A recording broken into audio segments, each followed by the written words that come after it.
Avinashi Lingam Institute for Home Science and Higher Education for Women, Coimbatore, and her topic is role of instrumentation in research. Ma'am, I request you to take the session. Kindly be very crisp and finish the session within 15 to 20 minutes. Along with the discussion, if we have, we can wind up within 20 minutes, ma'am. Please be Okay. constrained with the time. Thank you, ma'am. Thank you very much. Without wasting much of the time, let me get into the presentation, role of instrumentation in research.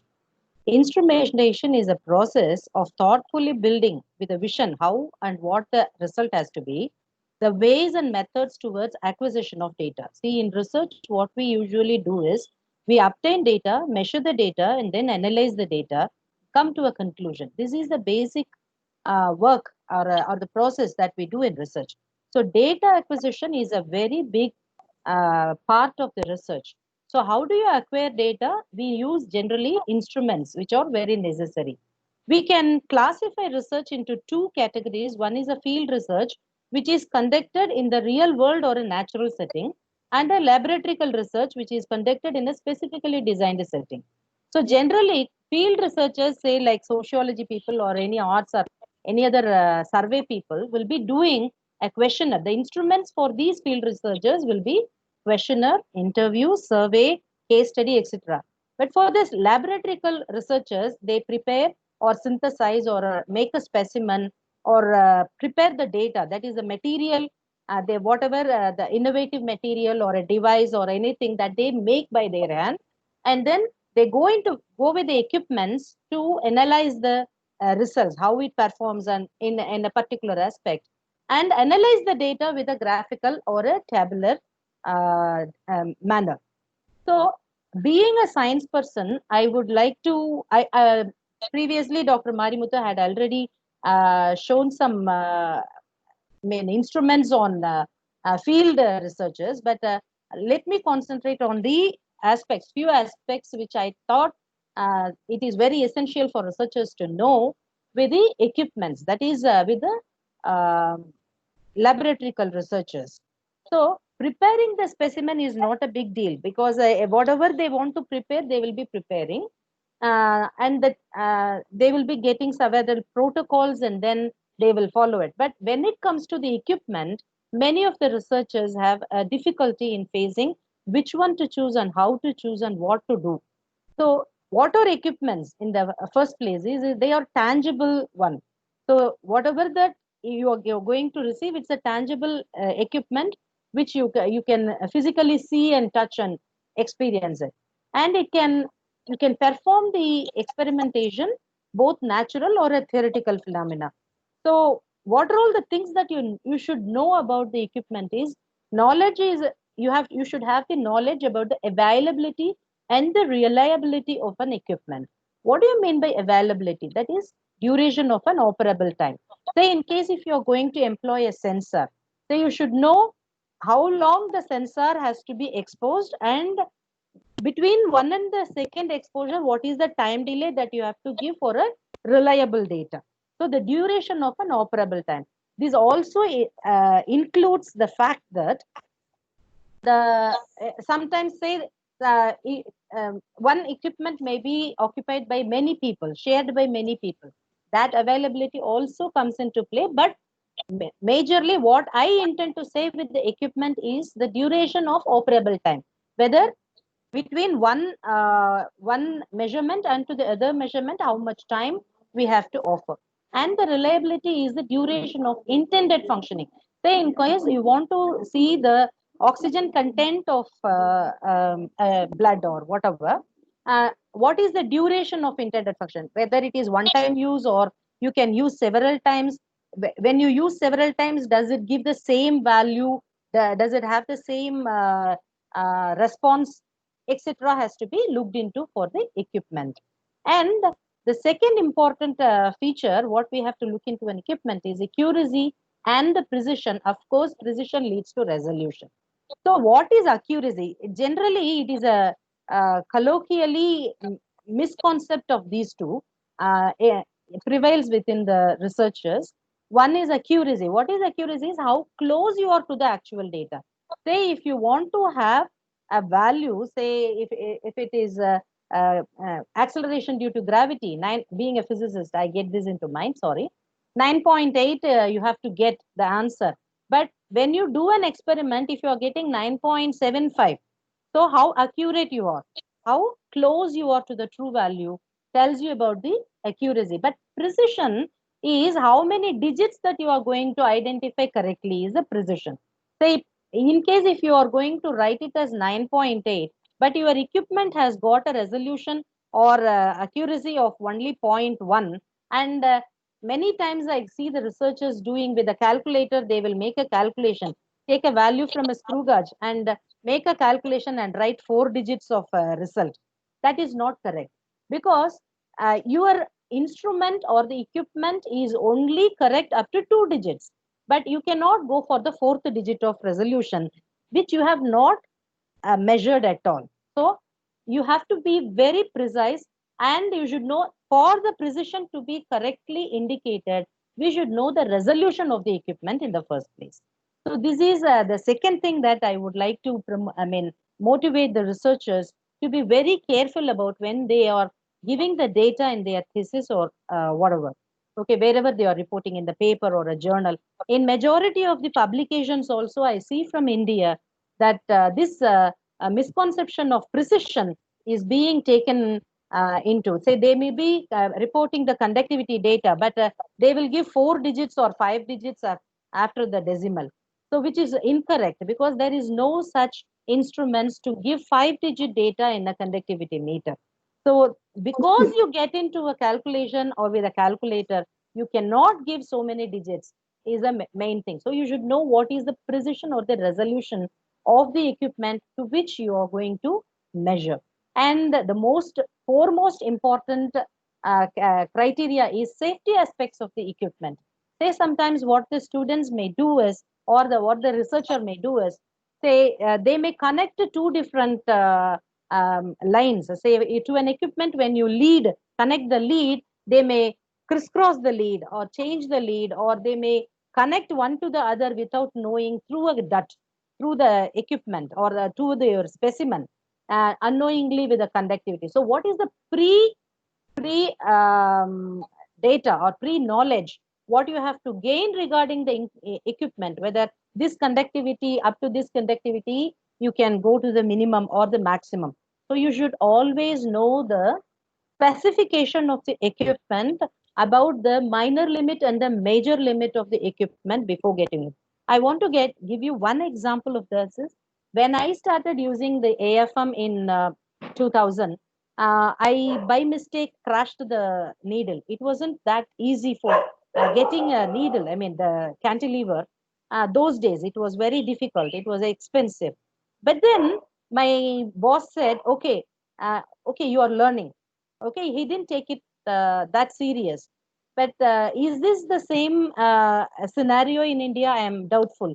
Even with my student, if he crashes the needle or the cantilever, I may say, can you be a bit more responsible? So this is the way. This is where the safety of the aspect has got two ends. One, for the continual experimentation, as well as for the safety of the equipment. We should know the minimal and the maximal limits of its measurement range, and also with the chemicals. And I see in many of the laboratories we don't have safety measures for the chemicals. And before going into the chemical lab or synthesizing lab, one should definitely go into the MSDS, Material Science Safety Division. It is available free in the web. So go to that particular chemical and see what are all the safety factors that we have to see. Because why I am telling this is my own experience. I was working on lead element for a long time, say 8 years, but I never knew that lead would be an infertility causing agent in human beings. Okay, so when I became infertile, it was a real question for me whether my blood is containing lead or not. So to avoid such post events, definitely you have to know about the chemicals before you handle them. So please go into the MSDS data sheet of any chemical before using that in your laboratory. And please, all the guides, please promote your researchers for the safety aspects as well. And the very important next feature is the knowing the advantage and limitation of the equipment. So knowing the advantage, say there may be, for example, I have taken one measurement like pH meter. So if you go into the market for the pH meter is a common thing that we use everywhere, right? Every biological, every wet or wet device management or material management, we always used to have pH meters. So with the pH meter, if you see, there will be around 59 different meters that is available in the market, and every company, at least 8 companies, major companies offer pH meters, and in every 8 company you have nearly 12 or 13 models. So you should know how to choose this. Okay, what is the basic advantage of the pH meter, what you are going to use it, whether I need this advantage, whether whatever the data that it gives, should I believe, is there any limitation with this meter or not? So these are all the questions that we have to impose on an equipment before putting them into the working condition or before acquisition of data. Say with the pH meter, you have, that's what I have listed here. I don't want to extensively explain all, but it is self-explanatory to read. So these are all the steps, and the basic modality of using an equipment. Say whether I have to calibrate it daily, whether I have to maintain it, on the worst case what I should do, on the best case what I should do, how to prepare the necessary, say in case if it is a scanning electron microscope, how to prepare the sample, if it is a transmission electron microscope, how to prepare the sample. And these things, the preparation of the sampling for the testing should also be known, should also be known by, see, many a times the researchers, what they do, they take the sample, leave it in the laboratories and they execute it. Okay, the laboratory technician would execute it, but the researchers come to know nothing about the instrumentation basically. So this is where what we look into the publications is the shortfall of the clarity of error determination. As Professor Marimuthu was earlier telling, that many papers does not have the error notations in your paper. That is, what is the standard deviation of your measurement. Many a time researchers do one measurement and give a result as it is, but that may not be true. Every instrument will have a sway of, okay, when even if the pH meter, if you take, you measure the same solution with an n number of pH meters simultaneously, you will have different readings, n readings. Okay, so there will be some standard deviation between these two. These all data is what you acquire. So minimal of at least 3 measurements in the laboratorical scale. Minimum 3 measurements in the laboratorical scale. If it is a bio, as Sir said, maybe it is 6 minimum, or it depends on the sampling size that is essential. So you have to go with that and propose a standard deviation for your data, which brings your confidentiality if somebody is going to refer your paper, your publication. Okay. So the common errors I have listed, I don't want to take much time. The common errors of the researcher will be like many of the research scholars, what I see is they don't have a record of work with date, time, and effort and outcomes. So sometimes if I ask, what did you do with this sample, they may not know after 1 month. They may think when they are doing that, I will remember this forever, but no. See, whatever the research, what I did in 2000, I can now retrace with the file name, etc. Okay, I do have the maintenance of record. That is very essential, especially for researchers and the forefront workers. Like if a hot topic you are working with, if you want to take it forward to the community, or if you want to take it as a product to the community, or if you want to take it to the technology transfer, these data are very, very essential for you to mandate yourself and you to show that you have a confident result on what you are claiming with. Okay, so based on that, please maintain a record of work with date, time, and effort, and also the outcome you have to record. Also the outcome, whether this failed, this is the conductivity I got this at this point. So I am rejecting this sample due to the conductivity data. Like that, you have to record it on your record work. Okay, so then you may have n number of file which is prepared. Your data collection may end up in different files, but if you are not putting it in the proper manner, the traceability is lost. The traceability will be lost, and after few years you will not be able to see the raw file whatever you wanted to if you want to work back. So you have to have a proper file management system and follow one file management system which becomes your practice, and you will always be remembering that. So in case if I want to create, say I have 4 different parameters I'm measuring.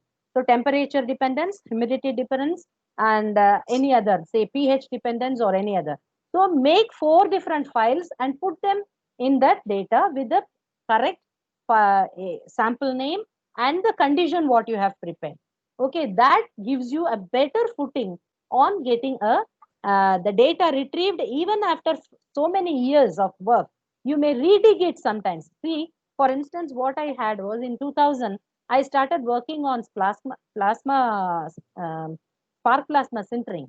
Then I found out so many different interesting results, which I felt that was not correct. I did some mistake. But later I found that they were all nanomaterials, which I could not see through the SEM. But once the AFM came, that though all those samples became a nanomaterial samples, and that gave me a better footing so that I could go back to those samples and dig those data, those results, and utilize them for further publication. So file management is a very, very important aspect.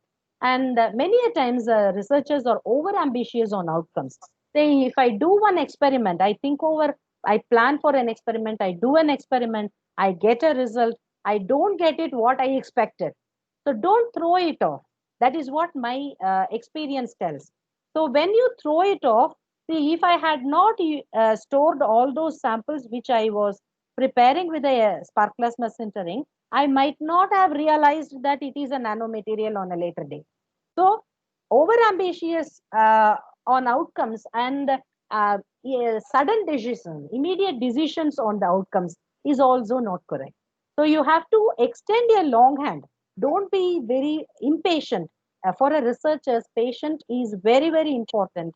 And do not get distressed with failures. If you're getting a negative result also, you just analyze within the negative results to make it a positive result. That is the most important feature every researcher should have. Searching for clarification other than the resources. Say your guide may give a very easy and simple solution, but you may be asking so many people.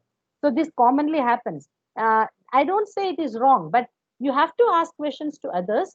But if it is a very critical question, you just give a try with the resources, whatever you have in hand first. And then don't believe whatever they say right away. I always tell my research students as well, don't believe whatever the answer they give you immediately. You analyze them, then you will find out more than what your answer was given. Okay, more than that, you will understand better the question afterwards. So you take that as a guideline and work it for the homework is very, very important and essential and necessary for a researcher.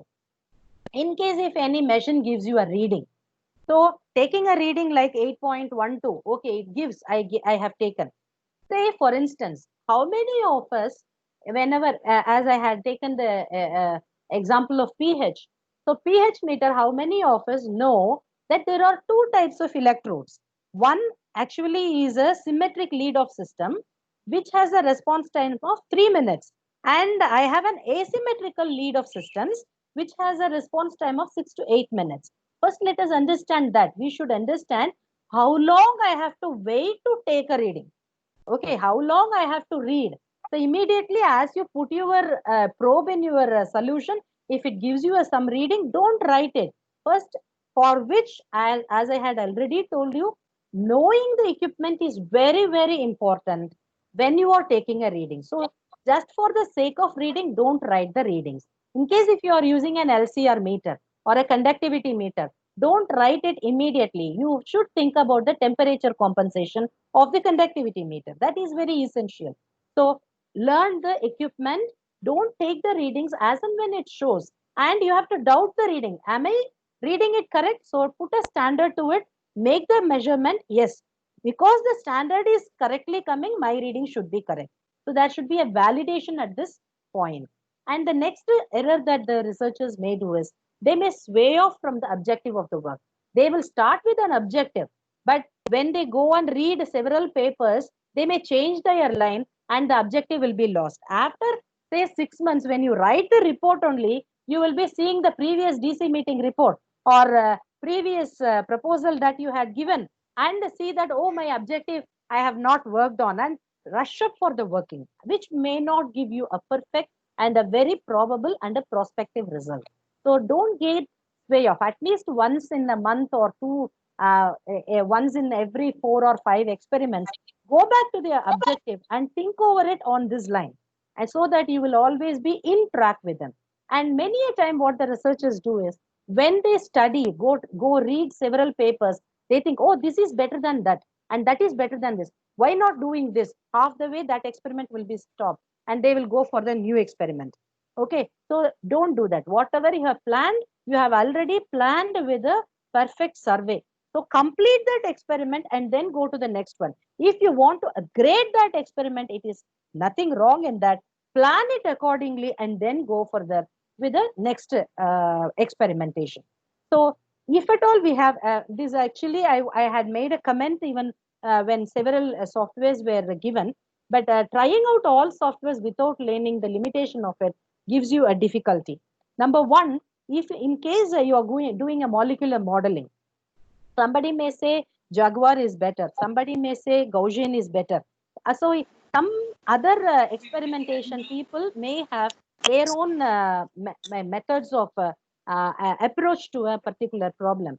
But what would happen is the thing is you prepare the software, you learn the software properly, have know the limitation, what you want to find, whether you can identify whether this free, if you're going to use a free software, see whether your free software can get whatever you want to identify is, or whether it is having a limitation of not finding it. After going all the procedural steps, and finally you might know that it will not dock. Okay, so like that, you need not have to waste your time, your manpower. Manpower is very precious. Let us not waste the manpower and material power. So the software development or software implementation or software utility has to be done in an optimal way. So trust the results of the experiment blindly. That is, even you give the sample to the technician, they do something and give the result as it is. Say many a time what I see with the students are, they will be basically giving the, they will be giving the samples to the technician, but when they come to know that the results, the technician may give you some three or four images, and from the images they will say this is the particle size, this is the grain size, this is what I see. But particle size should be identified from the SEM with at least 10 pictures. But what you see is not 10 pictures, but a random of 3 pictures. You identify some of the particles and then you give the random distribution of that. So your sampling goes down, sampling size goes down, which is not exactly the same when you correlate it with any of your other results like conductivity or any of the other results what you actually do. Okay, so that's why I always would like to say that you should not trust the results blindly. So at least you say that I will be with you when you are doing the experimentation, because you know better. They may, you wanted to see how many distribution of nanoparticles in your SEM, but they may give only micro regime of micrographs.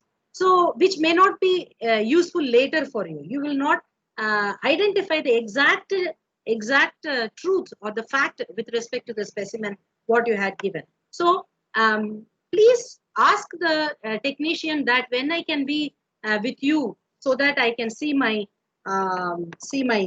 exact pictures or exact performance of my material. So that would give you a better footing for you when you write your thesis or publication or patent, or in taking your material forward, that would give you a better understanding. And that is what I feel. These are all the very important aspects that researchers should be taking into account. Since this is an audience of more of researchers, I thought these are all very important criteria to be given. Thank you very much for your kind opportunity for the organizers for me to speak, and patience for listening to my sharing. Thank you, ma'am. Thank you, ma'am. Actually, we are getting late, but somehow your topic was very nice, and it is a common topic which will be very useful for all the participants. So we don't want to interrupt you during the session. So thank you for your wonderful presentation.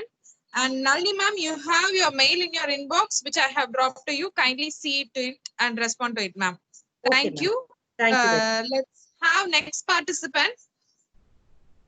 Dr. Shankar Swarup Das. Yes, madam. Yes, sir. If you are ready, Okay. you can start sharing.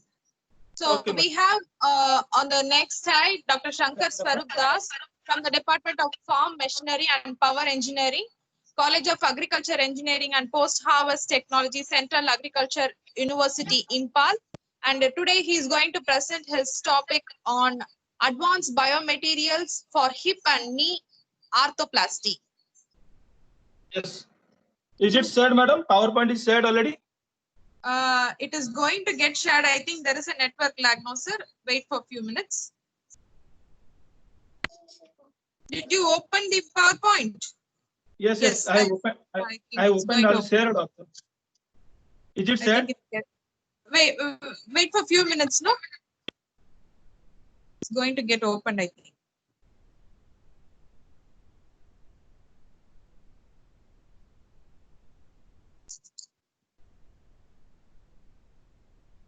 Share karo. Share screen. Screen ko touch. Share. Share, and on the downside you'll have a desktop. Yes, share photo, share video, share screen. Screen 1. You have to put screen 1 and then you have to choose your PowerPoint. Okay. Hello. Now it is shared, madam. Now it is shared. No, sir, we are waiting. No. 1 minute.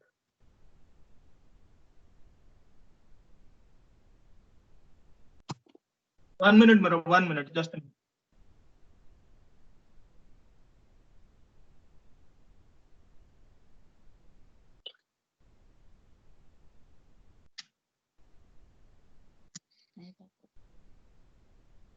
Actually, I have shared it. I don't know why it is. Again, madam, actually, I have Okay.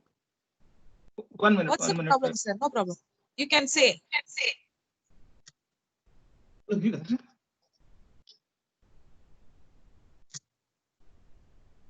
The upward arrow, actually, I have clicked. I don't know why it is bad quality network it's showing. Bad quality network it's showing, madam. Shankar, sir. 1 minute. It is stop sharing. Already shared. It is showing that it is already shared. PowerPoint. Now it is shared, madam. Screen. No, now also it is not shared.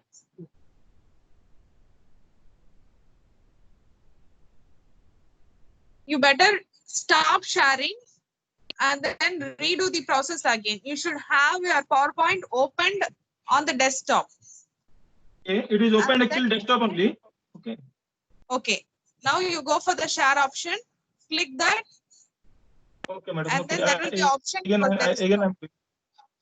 Again, I'm doing, madam. Okay. Yes, sir. Yes, sir.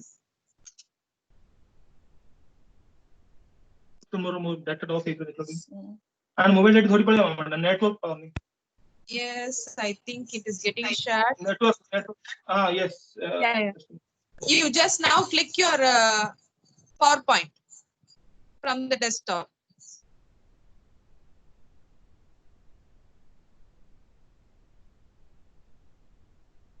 Yes, I've just clicked my PowerPoint. Is it now set? We can see you only actually. I have said the PowerPoint is open already in my desktop. Yes. Sir, cut Yes, your it is video. open. Yes, You it mute is your open. video and then share this. Where it is open, you can screen, sir. proceed.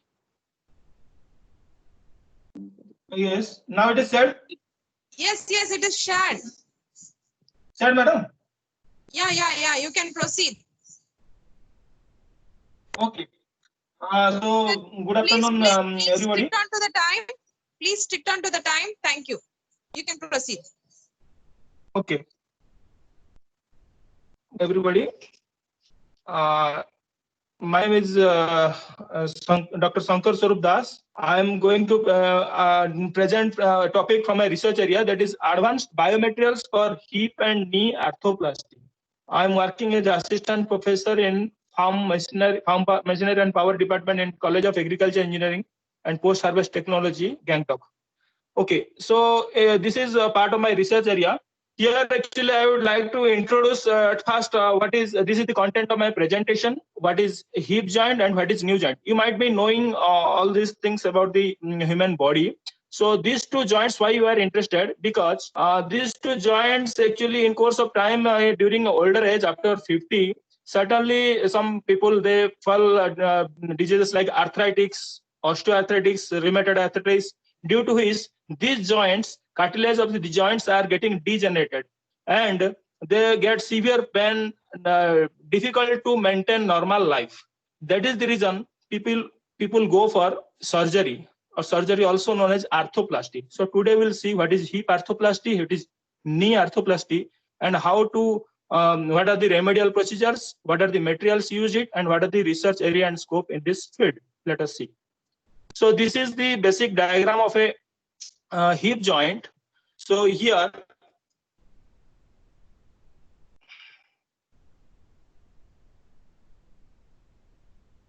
okay, this is the basic diagram of a hip joint. You can see here, this is the hip joint inside the human body. This is just like a ball and socket joint. The rounded portion is spherical one. It's a ball type of structure placed inside the acetabulum socket. And in between, there are biological, name of the fluid is called synovial fluid, which helps to lubricate. That means during the course of motion, there is a freedom of motion in 360 degree. Our leg moves in any direction, but it is fixed just like a ball and socket joint. You may be using just like pen stand. That is a spherical joint. So here we have a freedom to move, and the joint is capable of taking the entire body weight, and the second largest weight bearing joint after the knee joint. Okay. Now here you can see next slide. This joint is held securely by means of the muscles, tendons, and ligaments, which provide structural stability to the joint. Thereby permitting motion in different directions. Now here you can see the 1 minute. Let me. Yes, you can see here. This is the ligament. These are the arrangement of ligaments, okay, provided inside this joint, which provides the structural stability and the permission of the motion. Now, in case of the in case of the arthritis disease, the people got severe pain and they need a replacement of this joint. Why replacement? Because there are two options. The orthopedic surgeon tells that there are two options. One is primary treatment, other is secondary treatment. In case of primary treatment, the person goes for medicines or physiotherapy like this, which is not a permanent solution. One of the successful and best treatment is called secondary treatment, also known as arthroplasty. So in case of arthroplasty,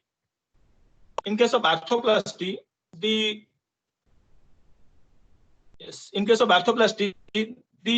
joint is to be totally replaced by using the artificial implants. So I think you are able to see this implant. There is a implant provided here, who is a candidate for hip arthroplasty.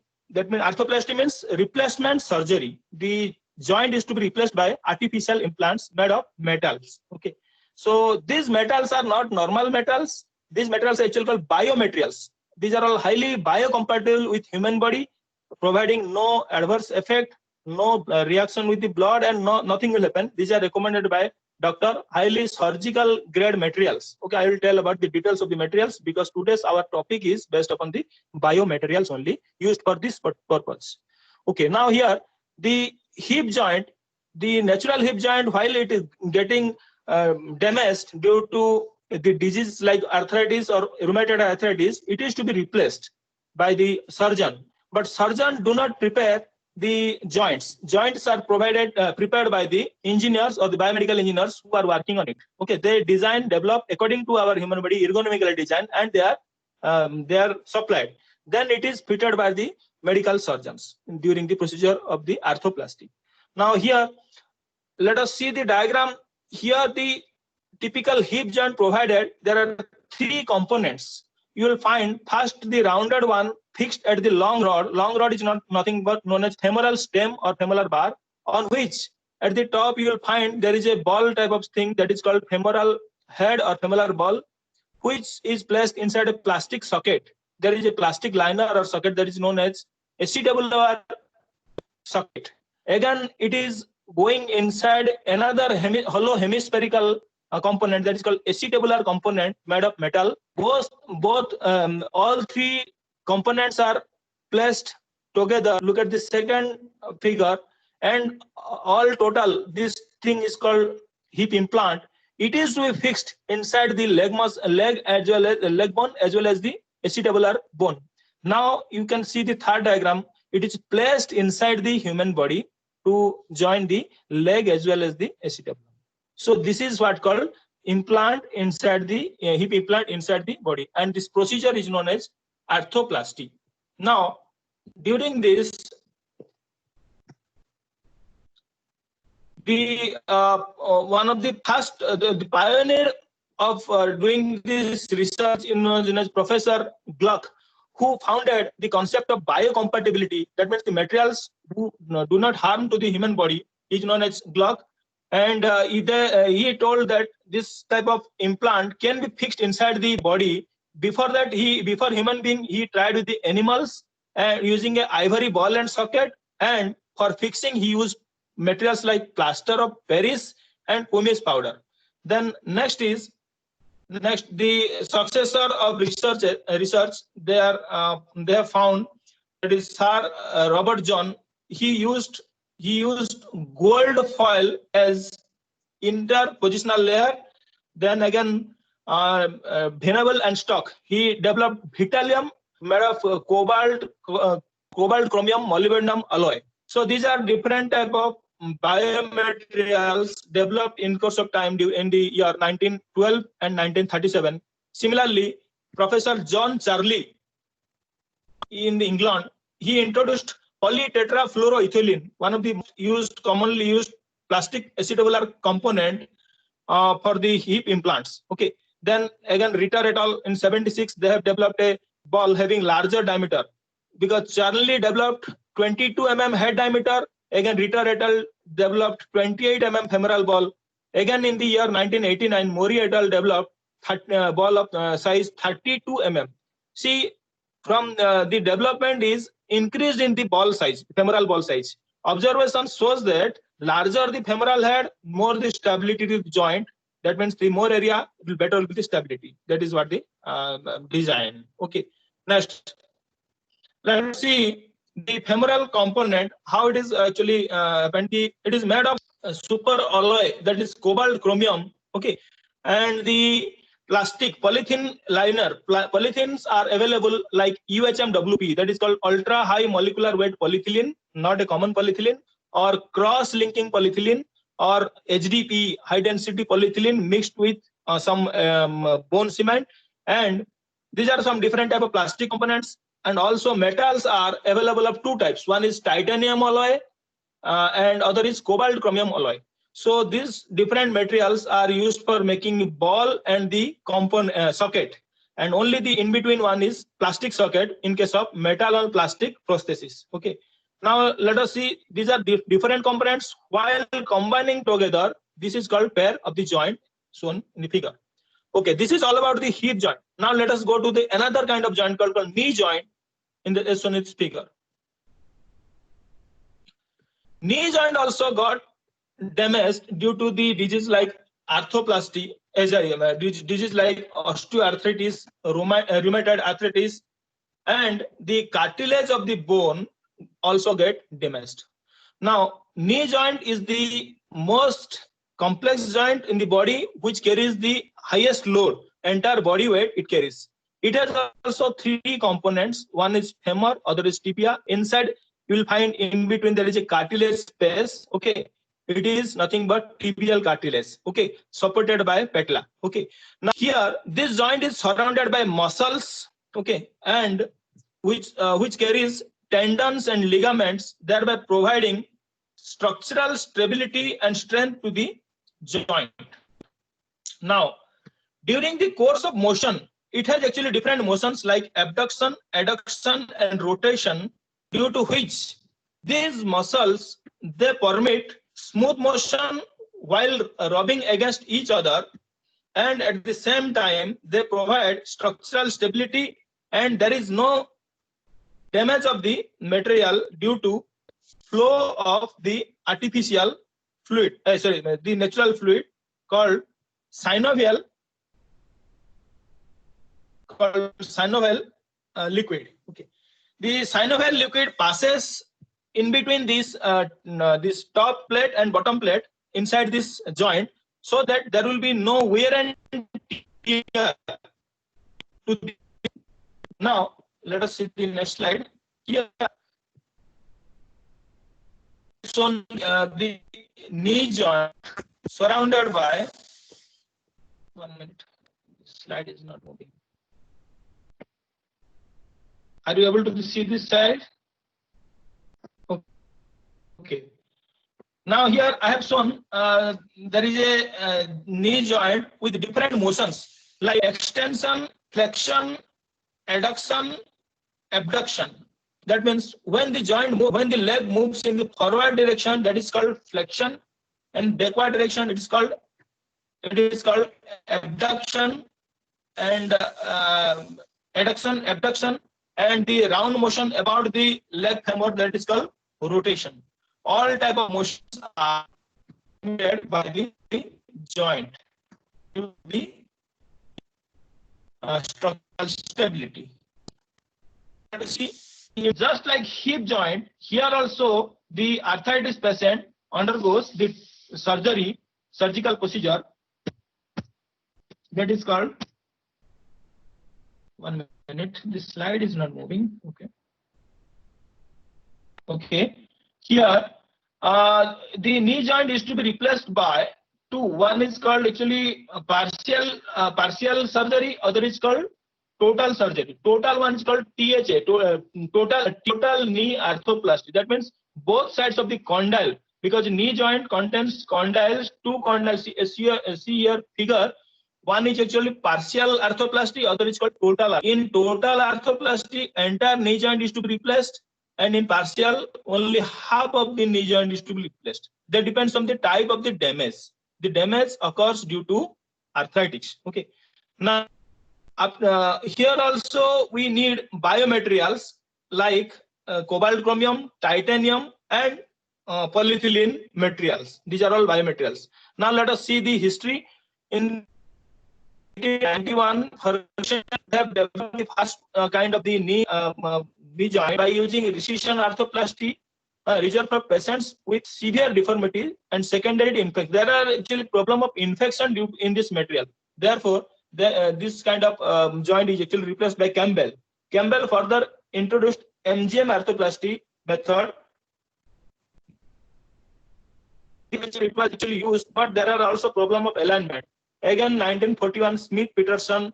Again, 1958, McIntosh. There are different type of joints actually shown in this figure. You can see.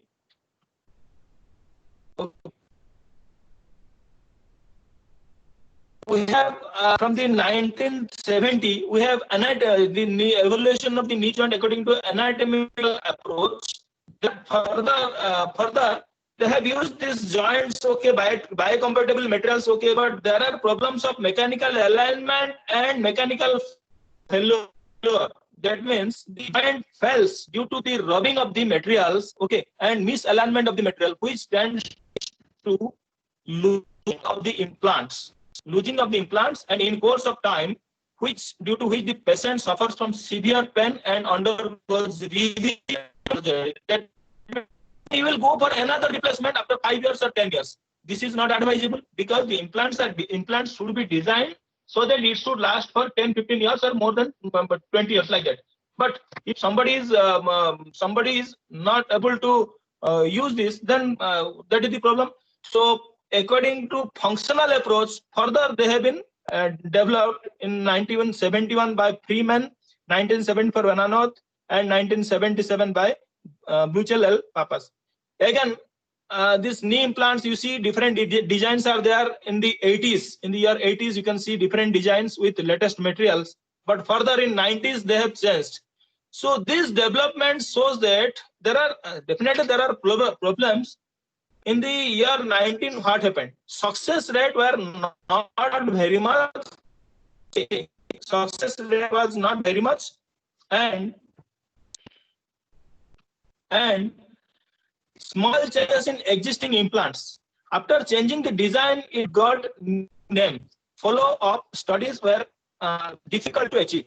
So what are the issues? Fixation with or without cement, polyethylene wear, fixed or mobile bearing, and of good alignment. Paletta, the replacement, yes or no, and instability of the replaced knee. These are the problems occurred in the 90s. Then latest, after 2000, you'll find that all these implants used, okay, so are of better quality at the problems. See, lessons from the past, they show that freedom, okay, of anatomical movement between the prosthetics components is necessary to prevent mechanical loosening.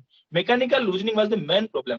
Therefore, it has been redesigned. You see here in this figure, the movement of the joint. The lower one is fixed definitely with the movement of our leg, how it moves, either in one direction or in multiple directions.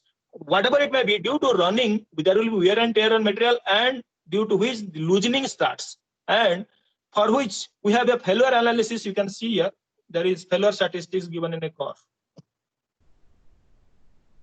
Next slide. Okay. Okay. Here you'll find that the percentage polythene wear is great wear compared to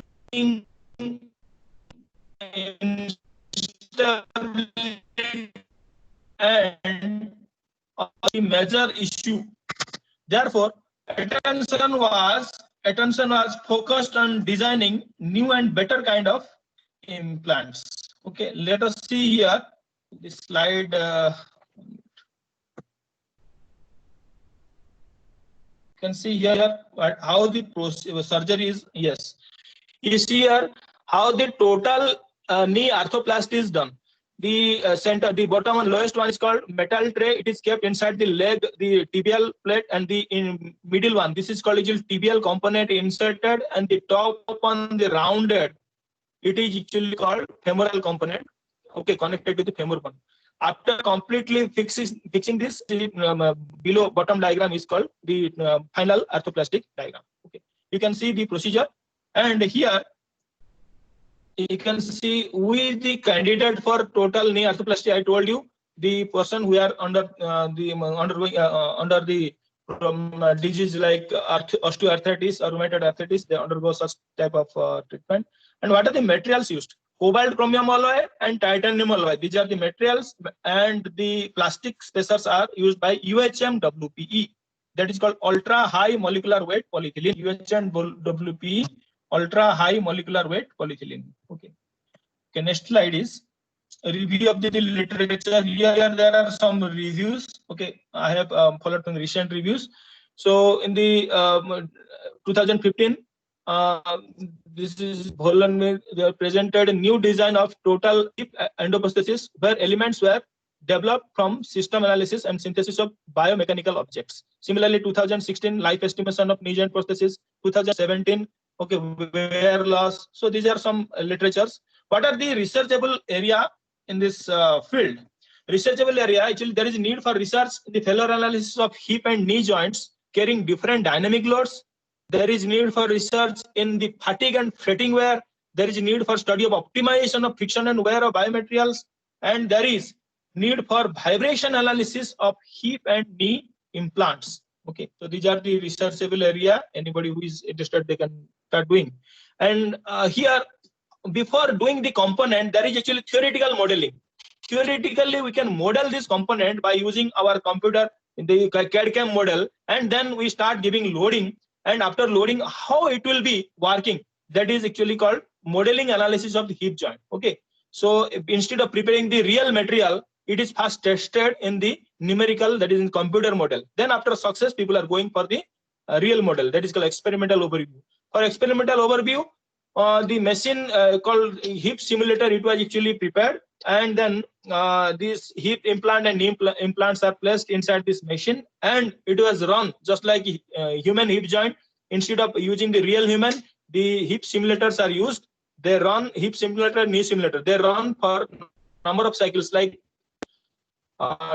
million cycles more than that, so that we can predict failure and avoid failure, and we can design and develop a joint to last up to at least 10 years to 15 years, or sometimes more than 20 years. That is the research area. People are doing like that, and there are scope for doing research using these advanced materials. There is a table provided here. This table gives the advanced materials, that is cobalt, chromium, okay, alloy.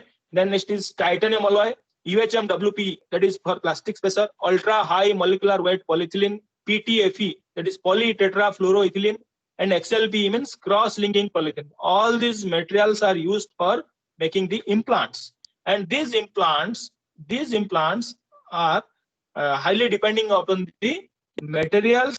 Such materials are further, the quality of materials are improved by adding something so that we can make better implants. So with this, there are some conclusion. So like this, implants are available in this pair, that is metal and plastic, metal and ceramic, and ceramic and ceramic. There are manufacturers like Johnson & Johnson, DePuy Company, and that is Smith & Nephew. They prepare different type of implants. Furthermore, they need more research assistant from the researchers so that they can develop there.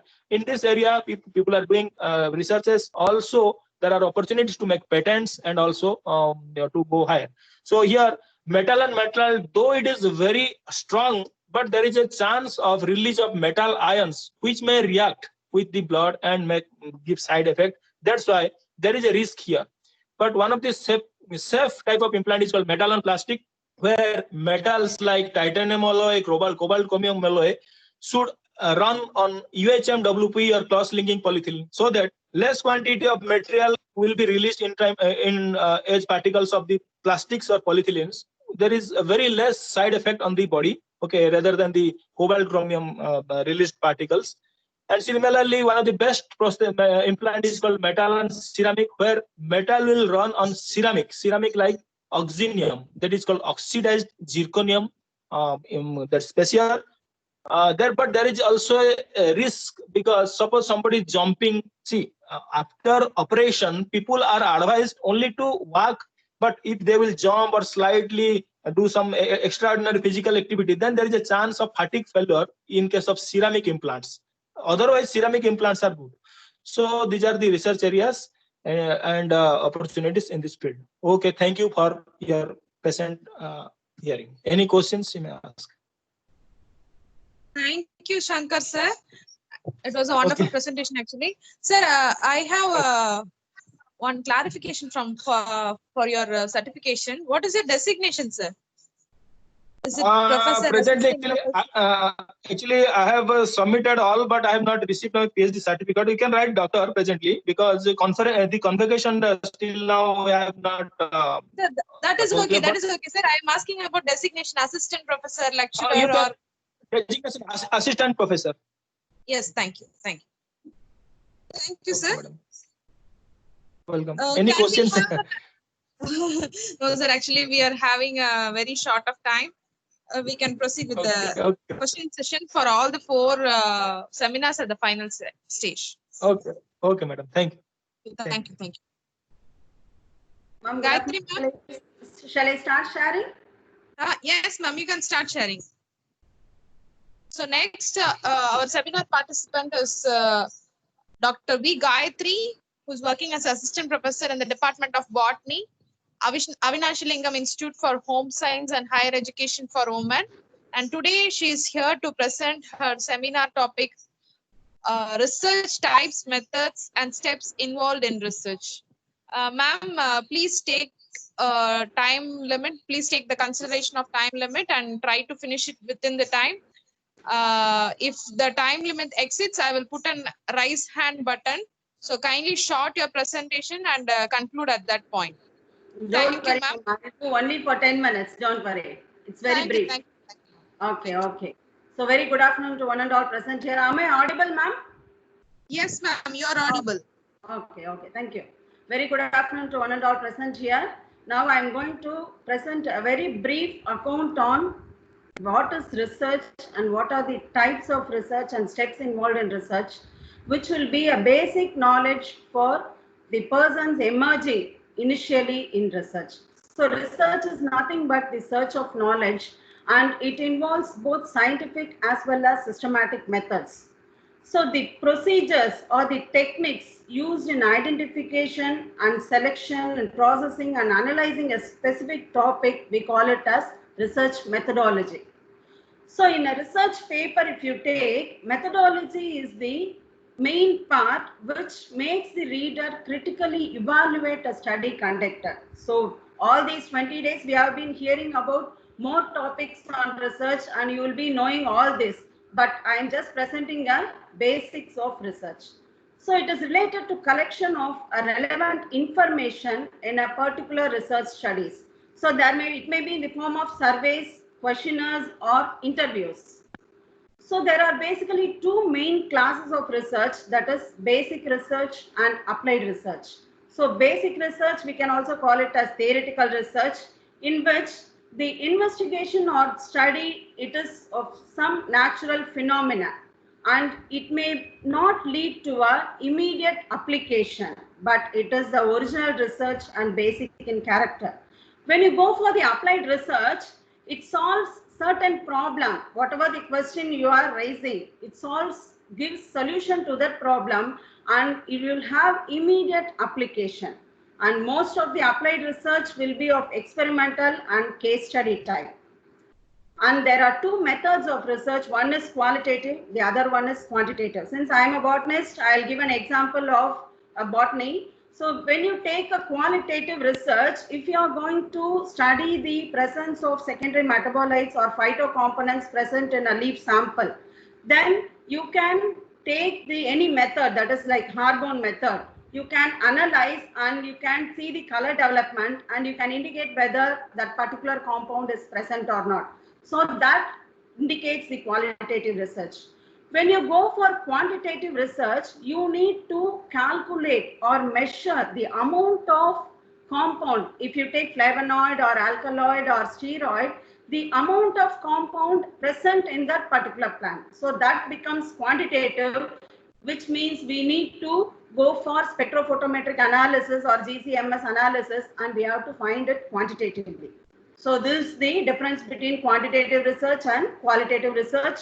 Quantitative is numerical, non-descriptive, and applies statistics and uses numbers, and the results, it can be represented in the form of tables and graphs. When you go for qualitative research, it is non-numerical, descriptive, and applies reasoning and uses only words, and it cannot be interpreted graphically. Then there are 6 basic types of research, that is basic research, problem-oriented, applied research, problem-solving, quantitative and qualitative. These things we have already studied in earlier classes.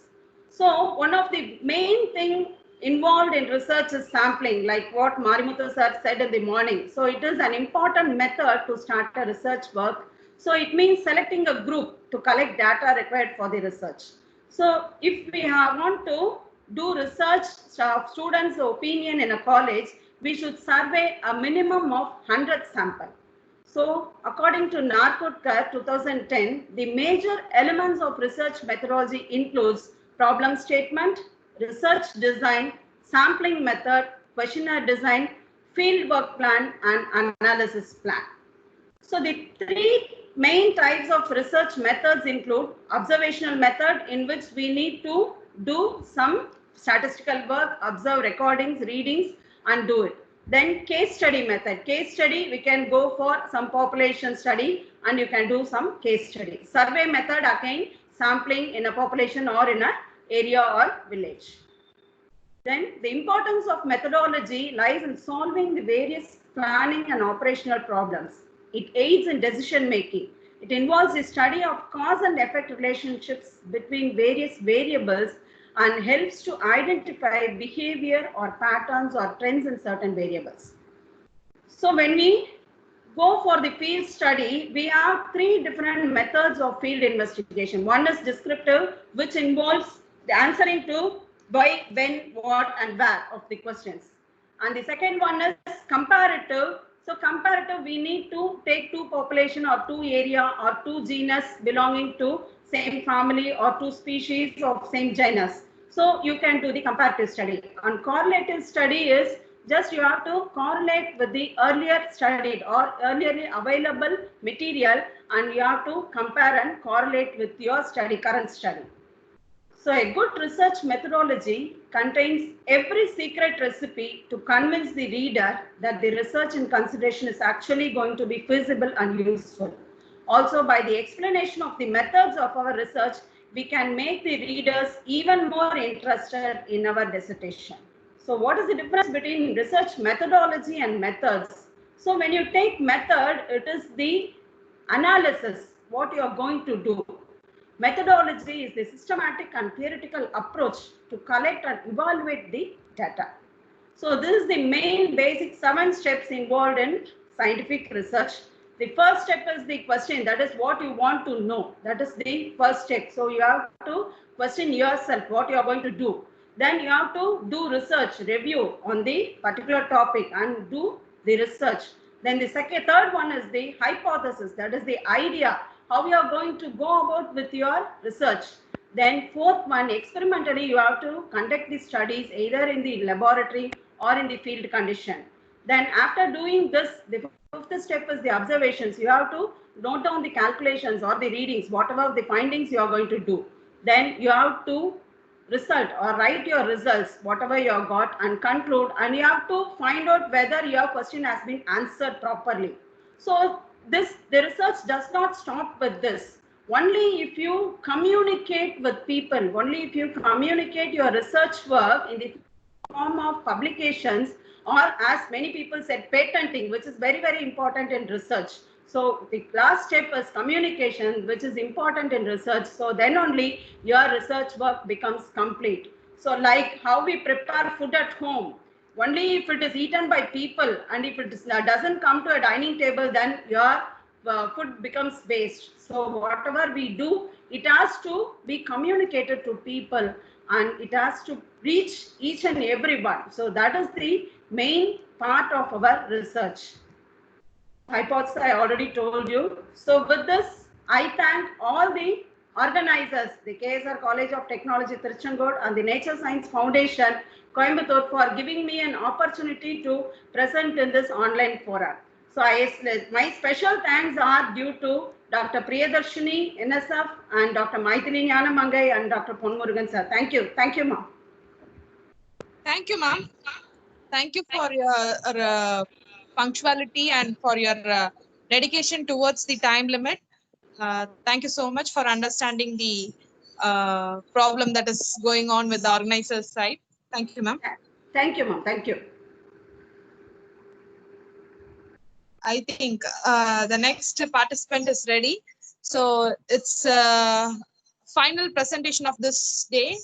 And we have Ms. S. Narthana from 2nd MSc Botany from the Department of Botany, Konkanadu Arts and Science College, Coimbatore.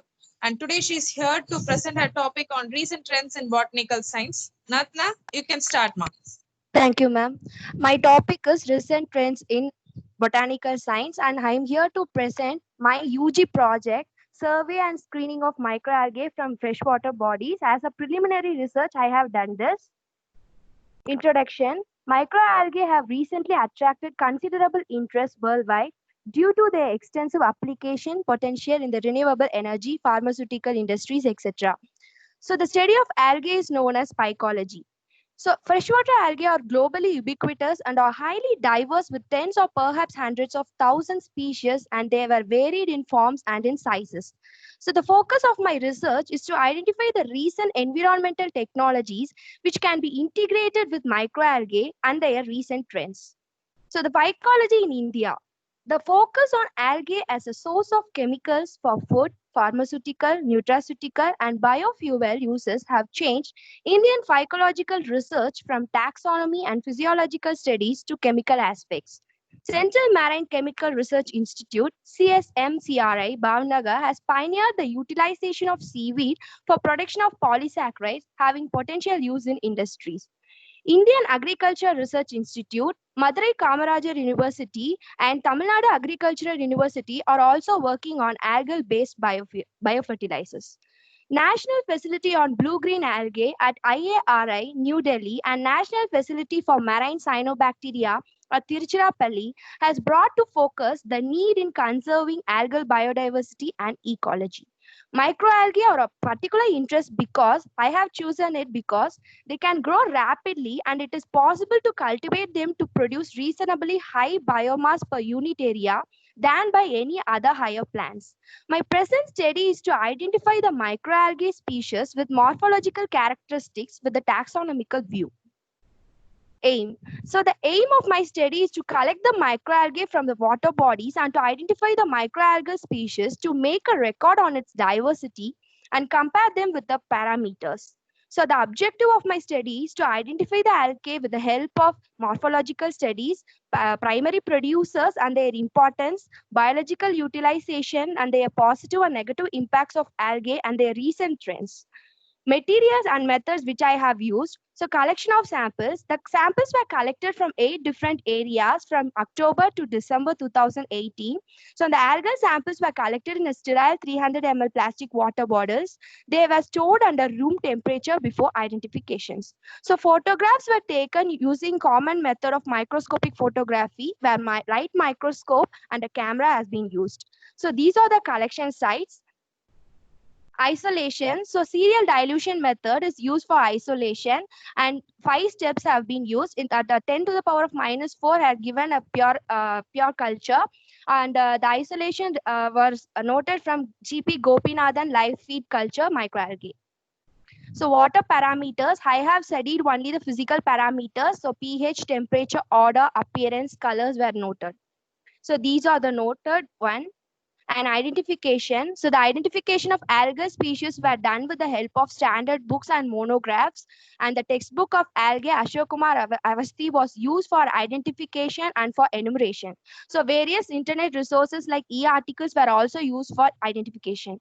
So this was Fritsch classification, which I have used for classifying the algae. So it started from Chlorophyceae and ended with Myxophyceae. It's also known as cyanobacteria. So the results were obtained as Cyanophyceae members as 6 families, 8 genera and 9 species. Chlorophyceae, 13 families, 5 genera and 28 species. Euglenophyceae, 1 family, 3 genera and 3 species. Xanthophyceae, 1 family, 1 genera and 1 species. And Basilorophyceae, which is known as diatoms, so 10 families and 14 genera and 38 species. Dinophyceae, 1 family, 1 genera and 1 species. So totally, I have 6 classes, 32 families, 42 genera and 80 species have been recorded. So these are the identifications which I have done. So from Cyanophyceae, I have recorded Chlorophyceae, Euglenophyceae, Xanthophyceae, and Basilorophyceae, Dinophyceae. So photos of some algae which I have identified has been displayed. So from A to C is a cyanobacteria members. So A is Lyngbya, B is nostoc, and C is Oscillatoria. And from D to G is Chlorophyceae members. So D is to G and E are Senidismus species. F is Cosmarium and G is Clostridium. And H to J is an Basilorophyceae members. So 2 of Nistitia members and 1 Gymnodium species has been given here. So these are the number of algae found in each classes. So in this, Basilorophyceae is a dominant family. So next to this Chlorophyceae, so these two have major impacts in the recent trends. And the study reported that the class Basilorophyceae members are dominant, and the sample from the undisturbed water bodies, which is unpolluted water body, has more number of algal species. So both the economic uses and negative impacts of algae were also studied in my project. And these are the recordings of some algae. So algae in various fields. So algae in medicine. So chlorella is used as a dietary supplement in treatment of ulcers, hypertension, etc. So algae as an antibiotic. So chlorellin is extracted from chlorella, which is used as an antibacterial substance. Nistitia pallea, which is a Basilorophyceae member, so reduces the growth of E. coli. And cyanoverin N is extracted from nostoc species, which is a cyanobacteria used against HIV. And energy source. So algae-based fuels are more promising now, and it has related to the potential to produce more biomass per unit area. And the National Renewable Energy Laboratory, NREL, selected 300 species of microalgae for commercial grade fuel and fertilizer. Algalization, so the algalization was introduced by Venkatraman, who is an Indian, is the application of BGA, that is blue-green algae, cyanobacteria, to the fields. And at present, it is followed in Tamil Nadu, Maharashtra, Haryana, etc. It is widely used now, and there is a proof that if the algalization is applied to the field, the production is more improved than the non-algalized fields. And nutrition in commercially cultivated microalgae, including both algae and cyanobacteria, are marketed as nutritional supplements such as spirulina and chlorella. So spirulina is commercially available as spirulina tablets and spirulina powder for various uses. It is also used in cosmetics too. And chlorella, so it is rich in high beta carotene. It also has enormous uses. So biological indicator, so they are used as indicator of pollution and indicator of specific industrial effluents. So Navicula and Euglena are the examples. So Navicula is a Basilorophyceae member. Many of the Basilorophyceae members are used as indicator of specific industrial effluents. And bioremediation, so wastewater treatments, it is used in many wastewater treatments. So Senidismus and Oscillatoria are predominantly used. And algal blooms, so the dense growth of algae, that is planktonic algae with a super fast growth, is known as algal blooms. So it has both negative and positive impacts. So positive impacts will give more algal growth, but in negative impact, it causes eutrophication, so which causes deficiency of COD and BOD, that is oxygen deficiency. So Aphanizomenon, Lyngbya, nostoc are the example, in which Lyngbya is an toxic algae which causes diarrhea, dysentery, and many other human-related diseases. And biofuels. So today, bioethanol is the most common biofuels, which is produced from sugars of corn and sugarcane. But this technology is now shifting to algal carbohydrates as a potential raw materials for bioethanol production. So global bioethanol production has vigorously increased from 1 billion to 39 billion within a few years, and it will reach 100 billion if we follow this technology. as human food. So single cell protein, which is mostly used now, the crude, refined or edible protein extracted from pure microbial cultures, dead or dried cell biomass is known as single cell protein. It is obtained highly from chlorophysian members, example spirulina and chlorella. As this spirulina and chlorella has repeatedly have more enormous uses, so I consider this as an emerging trend in phycology. So chlorella is used as a space food. Yes, it has an oxygen supplement, and chlorella is also available as Vasaka Gold and Sun Chlorella. It is also used as an edible supplement in Japan and China. In industries, so diatomite, we will discuss this diatomite later in the next slide, as a fish food. So microalgae is also used as a commercial fish food. Though macroalgae is available in a fish food, microalgae is used commercial fish food. As an experimental tool, many algal species are used as experimental tool in research work. Here also repeatedly, chlorella is mostly used for phytological studies. And diatomaceous earth. So coming to diatoms, diatoms are the jewels of plant kingdom. It is also called as Basilorophyceae or brown algae, yellow brown algae. So special type of algal members found both in freshwater as well as marine environment. So my concern with freshwater, so it is more present in freshwater. During millions of years, immense rocks of diatomaceous earth have been formed. So this resulted in mineral very important in commercial product nowadays. So America is the largest producer of diatomaceous earth. It is employed as an absorbent in the manufacture of dynamite and used in filtration of liquid in sugar industries. It is also used in manufacture of toothpastes, car polishes, and many manufacturers. And coming to the conclusion, microalgae produce a wide range of bioproducts, including polysaccharides, lipids, pigments, proteins, vitamins, bioactive compounds, and antioxidants, etc. Though there is more production, we need more growth enhancement techniques and genetic engineering for their further production. Many opportunities are there in phycology, so I consider it as a recent trend in botanical studies, and I have did my project in it. So as this is my basic study, I in my undergraduation level, I welcome suggestions from the resource persons who are present here for my further studies. I will surely follow and enhance this in this field, and with the help of those valuable suggestions. I sincere thanks to KS Rangasamy College of Technology and NSF for providing these valuable opportunities to present my ideas. Thank you. Thank you, Nartana. Thank you for sticking on to the time. And thank you for all the participants who stood patient here for this seminar by the participants. Thank you, participants. Thank you, volunteers, actually. So if any participants, you have queries or you need any clarification related to the research or the topic they have presented, you can ask right now, or else we can close the session.